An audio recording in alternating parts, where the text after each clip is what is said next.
Hello, good নুন সবাইকে। সবাই ভালো আছো তো? তোমাদের ভালোবাসায় আমি ভালো আছি। আজকে সকালে খালি পেটে বিটের রস খেয়ে কাটাকুটি করে আমি কড়াই চাপিয়ে দিয়েছি গ্যাসে। আজ রান্না হবে ট্যাংরা মাছ। দেখো ট্যাংরা মাছগুলো জ্যান্ত ছিল আর পেটে দেখেছো ডিম আছে। তো ট্যাংরা মাছগুলো আমি ফুলকপি আলু দিয়ে রান্না করব।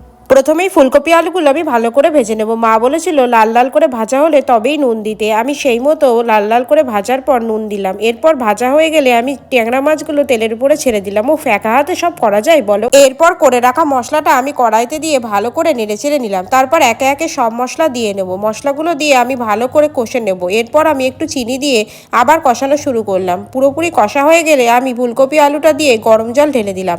মা বলে গরম জল দিলে তরকারির স্বাদ বজিয়ে থাকে। তারপর ট্যাংরা মাছগুলো দিয়ে আমি ভালো করে আরো একটু ফুটিয়ে নেব।